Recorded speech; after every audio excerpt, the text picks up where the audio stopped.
కదా సార్ సెపరేట్గా. ఇంతకుముందు జగన్ తల్లికి వందనం అనేది అమ్మఒడిని తల్లికి వందనంగా మార్చారు. వీళ్ళ మార్కు వచ్చేదాన్ని వీళ్ళు ఆపుకోవడం అదొక స్వయంకృత అపరాధం అవుదా?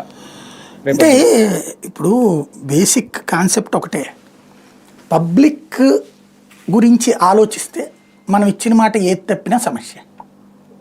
పబ్లిక్ గురించి ఆలోచించేది ఎవరు? ఇప్పుడు పబ్లిక్ని గురించి ఆలోచిస్తే వాళ్ళు నష్టపోతారు, కష్టపడతారనే ఆలోచన ఏముండదు ఇక్కడ. అది గుర్తుపెట్టుకోవాలి. ఇక్కడ చెయ్యరు వీళ్ళు. వాళ్ళు ఏం చేయాలనుకుంటారో అదే చేస్తారంతే.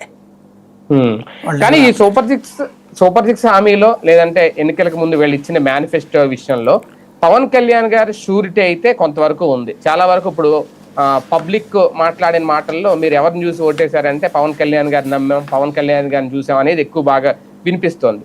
కానీ ఆ షూరిటీగా ఉన్న పవన్ కళ్యాణ్ గారే ఇప్పుడు మౌనంగా ఉన్నారు. తెలియక లేదంటే తెలుసా ఇప్పుడు మాట్లాడడం కరెక్ట్ కాదన? అంటే ఇక్కడ సమస్య ఏంటంటే పవన్ కళ్యాణ్ ఒక మిజరబుల్ రాంగ్ స్టెప్ వేస్తున్నారు. ఈ సంక్షేమ పథకాల గురించి తను షూరిటీ ఇచ్చిన మాట వాస్తవం, కానీ ఆ విషయాన్ని అతను ఒప్పుకోవట్లేదు. ఇదే ఆ విషయాన్ని ఏది తెలియనట్టు ప్రవర్తిస్తున్నాడు. ప్లస్ పరిపాలన బాగుంది, అంత సవ్యంగా జరిగిపోతుంది అని తను నమ్ముతున్నాడు, అది నమ్మమంటున్నాడు.